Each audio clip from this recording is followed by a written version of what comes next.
சரியாருமா marriage இன்விடேஷனை பார்த்து அப்படியே மறைச்சு போயிட்டேன். உம்ம பையனை முதலியார் டாக்டருக்கு கல்யாணம் பண்ணி கொடுக்க சம்மதிச்சிட்டானாமே, அதான் நேரம் வந்து கல்யாணம் பண்ணலாம் பார்த்தேன். நீங்களே வந்துட்டேன். அதான் ஃபாரின்லேருந்து வந்தேன்னு கேள்விப்பட்டேன். அதான் வந்து பார்த்துட்டு கல்யாணத்துக்கு கூப்பிட்டு போயிடலான்னு வந்தேன். 10 நாளா திரும்பி வந்துடலான்னு பார்த்தேன். அப்படியே இழுத்தரிச்சுட்டு போயிடுத்து. யூரோப் டூரை முடிச்சு வந்துவிட்டேன். முதலியார் எப்படி இந்த கல்யாணத்துக்கு சம்மதிச்சேன்? ஜாதி விட்டு ஜாதி கல்யாணமானு ரொம்ப வருத்தம் தான் அவருக்கு.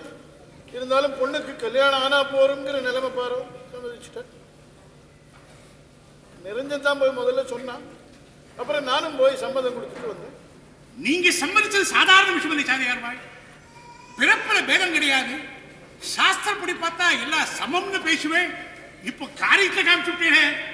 காரியத்துல காட்டல, போய் கல்யாணத்துல காமிச்சிருக்கேன். கல்யாண சமயத்துல யாராவது காரியம்னு பேசுவாளா? கல்யாணம்னு சொல்லுங்க. சரிதான் சார், நீங்க பெரிய மனுஷன். உங்களை மாதிரியே எல்லாரும் இப்படி ஆரம்பிச்சுட்டோம்னா சொசைட்டி ஜம்முன்னு ஆயிடும்.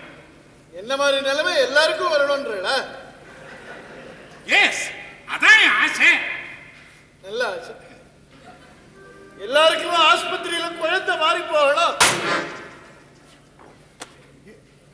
என்ன சொல்றீங்க நீங்க? என்ன புரியலையே, என்ன சொல்றீங்க? சரியா இந்த மாதிரி பேசுனா என்ன இருக்கும்? நம்ம மனசோட போட்டோம். என்ன இதை போய் பொறுத்தார்ட்டையும் சொல்லி அவ மனசையும் சங்கடப்படுத்தி அதெல்லாம் படாதுன்னு தீர்மானம் பண்ணிவிட்டேன். என்ன நம்ம மனசோட போட்டோம். என்ன என்ன சொல்றேன்னு ஒண்ணுமே புரியல எனக்கு. ஒண்ணுமே தெரியாத மாதிரி நடிச்சுன்னு இருந்தா எப்படி? அன்னைக்கு நீங்க ஃபாரின் போறதுக்கு முன்னால நீங்களும் நர்ஸ் பார்வதியும் அந்த பக்கம் நின்று பேசினது இந்த பக்கம் நின்று நான் கேட்டுன்னு தானே இருந்தேன்.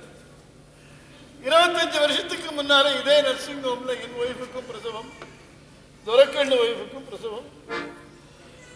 நர்ஸ் பார்வதி தெரியாம 2 குழந்தைகளையும் மாத்திவிட்டா. இப்ப நம்ம வீட்டுல ஒரு ஹரிஜன பையன் வளர்றான். நம்ம பையன் ஒரு ஹரிஜன் வீட்டுல வளர்றான்.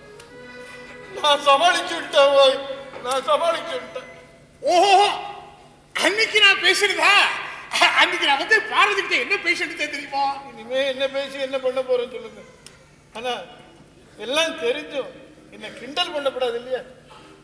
நான் கூட கிண்டல் பண்றேனா? என்ன சொல்றேன் நீங்க? கிண்டல் இல்லாம இல்லவா?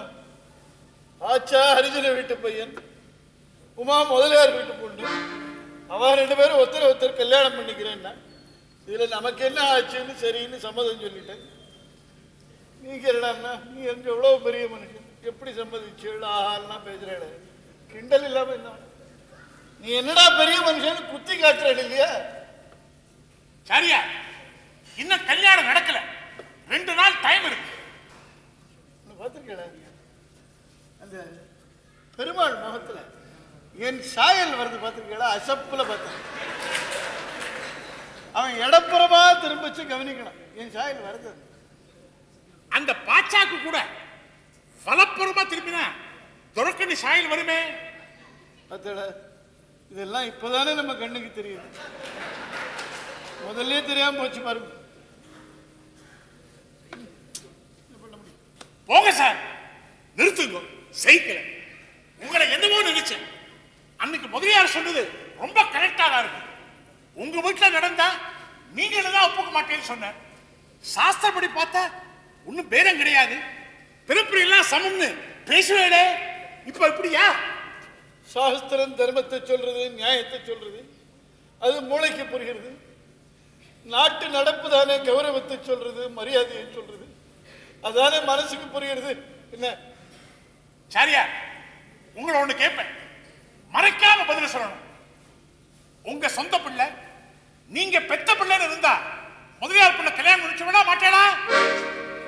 இதே கேள்வியை கொஞ்ச நாள் முன்னால நீங்க கேட்டிருந்தா தாராளமா செய்யலாமே தான் சொல்லியிருப்பேன். அப்போ வாஸ்தவமாவே அப்படிதான் நினைச்சேன். நமக்கு இந்த வித்தியாசம் எல்லாம் கிடையாது, நம்ம மனசுல இந்த விகல்பத்துக்கெல்லாம் இடம் இல்லைன்னு தான் நினைச்சேன். ஆனா இப்ப நமக்குன்னு வந்த பிறகுதான் தெரியுது சிரமம் போய் நடக்காது. என்ன அப்போ பாச்சா உம்ம பிள்ளைன்னா முதலியார் பிள்ளை கல்யாணம் முடிக்க மாட்டாடா? சிரமம் தான். என்ன மனசு கேட்க இப்ப சொல்றேன், கேட்டுங்க. பாச்சா உண்மை பிள்ளைதான். அப்புறம் என்னைக்காவது ஒரு நாள் உங்களுக்கு உண்மை தெரியத்தான் போறது. அப்போ உங்க ரியாக்ஷன் எப்படி இருக்கு நினைச்சு பார்த்தாலே ஒரே கன்ஃபியூஷனா இருக்கு. அதனால அப்புறம் தெரிஞ்சுக்கிறத இப்போ தெரிஞ்சுங்க. பாச்சா உம்ம புள்ளதான், உமக்கு சந்தேகமே வேண்டாம். இப்போ நீங்க சொல்றத நிஜம்னு நம்பிண்டு நான் பாட்டுக்கு கற்பனை பண்ணிட்டு போனோம் இல்லையா? நம்ம வீட்டில் வளருது நம்ம பையன் தான், ஹரிஜன பையன் இல்லை அப்படின்னு நான் பாட்டுக்கு கற்பனை பண்ணிட்டு போகணும். இதெல்லாம் எதுக்கு டாக்டர் வாழ்க்கை? நான் சமாளிச்சுட்டேன். போய் கிழிச்சே இதையே திருப்பி திருப்பி சொல்லிட்டு இருக்கோம். அன்னைக்கு உண்மையில் என்ன நடந்தது தெரியுமா? முதலியார் வீட்டுல தகராறாச்சா? அவர் ரொம்ப பார்த்து கேட்டார், உங்க வீட்டுல நடந்தா நீங்க தான் ஒப்புக்க மாட்டேன்னு சொன்னார். நானும் பார்வதியும் இங்க வந்து டிஸ்கஸ் பண்ணிட்டு இருந்தோம்.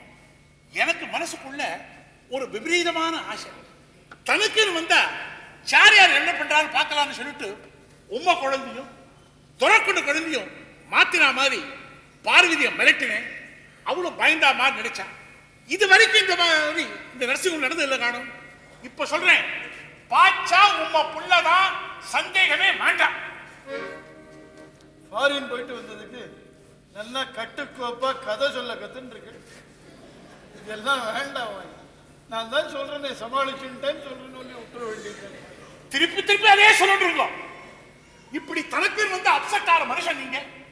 நாளைக்கு பாச்சா உங்க பிள்ளை உங்களுக்கு தெரியத்தான் போறது. அப்போ அந்த முதலியார் வீட்டு உமாவை வீட்டை விட்டு துரத்த மாட்டேங்குது. என்ன நிச்சயம்? இதே சொல்றேன் நீங்க. சரி, நான் சொன்னதா நீங்க நம்பல. இதோ பார்வதி வராளே, அவளையே கேளுங்க. பார்வதி வாங்கம்மா. என்ன டாக்டர்? பார்வதி, அன்னைக்கு சாரியார் இங்க வந்திருந்தப்போ நம்ம 2 பேரும் பேஷண்ட் இருந்தோமே, அதை சொல்லு மாதிரிகிட்ட. எதை சொல்றீங்க நீங்க? அதாம்மா, இவரோட குழந்தையும் துறக்குண்ட குழந்தையும் மாத்திர மாதிரி ஒண்ணு மிரட்டியா? சொல்லு சொல்லு சொல்லு கேட்டுங்க. அதுவா? என் அஜாக்கிரதையினால அந்த மாதிரி நடந்து போச்சு. தயவு செஞ்சு என்ன மன்னிச்சிடுங்க டாக்டர். பார்வதி, இந்த விளையாட்டுலாம் வேண்டாமா? நிஜத்தை சாரியார்கிட்ட சொல்லு. நான் நிஜமா தான் சார் சொல்றேன். என் அஜாக்கிரதையினால குழந்தைகளை மாத்திட்டேன். அது நடந்த 5 மாசத்துக்கு அப்புறம் தான் உங்ககிட்ட உண்மையை சொன்னேன். நீங்களும் பயந்துகிட்டு வேற வழி இல்லாம பேசாம இருந்துட்டீங்க. பாவம், சாரியார் வீட்டுல ஹரிஜன் பையன் பாச்சா வளர்றான். துரக்கண்ணு வீட்டுல பிராமின் பையன் பெருமாள் வளர்றான். எல்லாம் என்னால தான் வந்தது. I am sorry. என்ன டாக்டர் என்ன ஏமாத்தலான்னு பார்த்து நீங்களே ஏமாந்து போயிட்டாச்சு. அவ நடேச முதலியார் பொண்ணுங்கான நடேச முதலியார் வாயில தப்பி தவறி கூட போய் வார்த்தை வராது. அந்த சுபாவம் அவளுக்கு எப்படி இல்லாம போகணும்? உங்க அப்பாவுக்கு இதெல்லாம் தெரிய வேண்டாமா? தாங்க மாட்டாரு. நான் பரவாயில்ல சமாளிச்சுட்டேன் சார். நானே உங்ககிட்ட சொல்லணும்னு இருந்தேன். எங்க அப்பாவுக்கு பாச்சா ஒரு ஹரிஜன் தெரிஞ்சா உமா கல்யாணத்தை நிறுத்திடுவாரோன்னு நான் பயப்படுறேன். அவருக்கு இது தெரிய வேண்டாம் சார். சாரியார், இவ வந்து ஏன் இப்படி பேசுறான்னு எனக்கு புரியலையே. என்ன நீங்க முன்கூட்டியே அவங்ககிட்ட சொல்லி அவளை தயார் பண்ணி வைக்கல. உண்மையாவது பொய் சொல்ல ஒன்றும் கத்துக்கல. நடந்தது நடந்து போச்சு, விடுங்க. இனிமேல் நடக்க வேண்டிய காரியத்தை கவனிப்போம். பார்த்தேடா, நீங்க காரியம்னு சொன்னப்போ அதை திருத்தி கல்யாணம்னு சொல்ல சொன்னேன். நான் பேசுறப்போ நான் பாட்டுக்கு காரியம்னு சொல்லிட்டு போயிட்டு இருக்கேன். எதுவுமே நமக்குன்னு வந்தாதான் தெரியறது. கல்யாணத்துக்கு வந்திருக்க என்ன இப்போ யார் யாரோ சம்பந்தம் இல்லாதவா தலைமையில எத்தனையோ கல்யாணங்கள் நடக்கலையா? அந்த மாதிரி என் தலைமையில நடக்கிற கல்யாணம் நினைச்சுக்கிறேன். என்ன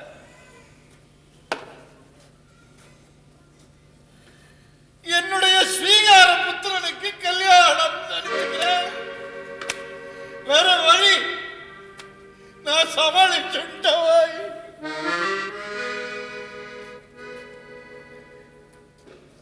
ஏமா பார்வதி, இது உனக்கே நல்லா இருக்கா? ஏமா இப்படி ஒரேடியா புள்ளிகிட்ட? என்ன மன்னிச்சிடுங்க டாக்டர். இந்த கல்யாணமும் நின்னுட்டா அப்புறம் என் தங்கைக்கு கல்யாணமே நடக்காது. அவ்வளவு தூரத்துக்கு அவ பேரை ஊர்ல வேணும்னே கடுத்துட்டாங்க. சாரியார் சார் பாச்சா தன்னோட பையனா உமா கல்யாணத்தை நடத்த மாட்டேன்னு சொன்னதை நானும் கேட்டுட்டேன். அது தெரிஞ்சதுக்கு அப்புறமும் எப்படி சார் நான் உண்மையை சொல்ல முடியும்? என் தங்க கல்யாணம் நின்றுடுமே. எங்க அப்பாவால அதை தாங்கிக்கவே முடியாது. அது மட்டுமா உனக்கு? உன் கல்யாணம் நடக்கணும்.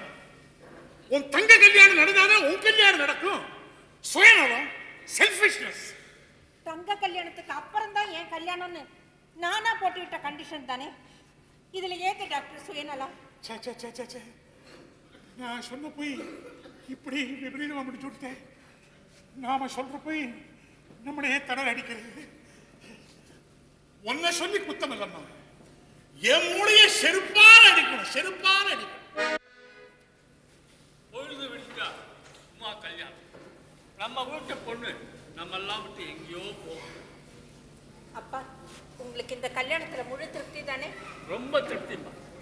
துறக்கன்னு கூட வந்திருந்தாரு, பாவம் ரொம்ப வருத்தப்பட்டார். கல்யாணம் நடக்குதுன்னா சே அப்படி சொல்லாம ஏதோ அரசியல் நிர்பந்தங்கள் அது மாதிரி ஒரு ஸ்டேட்மெண்ட் கொடுத்துட்டாரு. அதுக்காக மன்னிப்பு கூட கேட்டுட்டாரு. அவர் ரொம்ப நல்ல மனுஷன். அவர் கூட நாளைக்கு கல்யாணத்துக்கு வரதா சொல்லியிருக்காரு. ஆமாம்மா, அவரும் அவர் பையன் பெருமாளும் இன்னைக்கு கிராமத்துக்கு போயிருக்காங்களோ. மதுராந்தகத்தின் பக்கத்துல 6வது மைல் தானே. நாளைக்கு முகூர்த்தத்துக்கு கண்டிப்பா வந்துடுறேன்னு சொல்லியிருக்காரு. அதோட இன்னொரு சமாச்சாரமும் சொல்லியிருக்காருமா. பாச்சாக்க அதான் நம்ம மாப்பிள்ளைக்கு அவரே தலையிட்டு ஒரு நல்ல வேலை வாங்கி தர்றா சொல்லியிருக்காரு. நான் கேட்கல, அவரா சொன்னார். நல்ல வேலை. அந்த பாச்சாவுக்கு எங்கேயாவது வேலை கிடைக்குமான்னு தான் நான் கவலைப்பட்டுக்கிட்டு இருந்தேன்.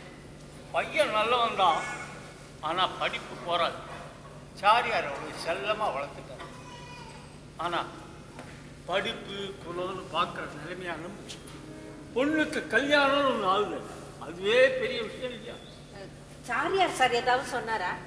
அவர் என்னமா சொல்லுவார், பெரிய மனுஷன். நான் தான் ஜாதி பிறப்பு இதெல்லாத்தையும் பற்றி கவலைப்பட்டிருக்கேன் ஒழிய அவர் எதை பற்றியுமே கவலைப்படல. என்னடா அது, தன்னுடைய பிள்ளைக்கு நாளைக்கு கல்யாணம் இருக்கு, ஒரு சந்தோஷம், ஒரு கவலை, ஒரு பிரச்சனை ஒன்றும் கிடையாது. சர்வ சாதாரணமாக தாமரை இலை தண்ணி மாதிரி வாழ கற்றுக்கிட்டாரு. பந்தம் பாசம் எல்லாத்துக்கும் அப்பால் இருக்கு. பெரிய மனுஷன். இந்த கல்யாணத்துக்கு அவர் சம்மதம் சொன்னதே பெரிய விஷயம் இல்லையா?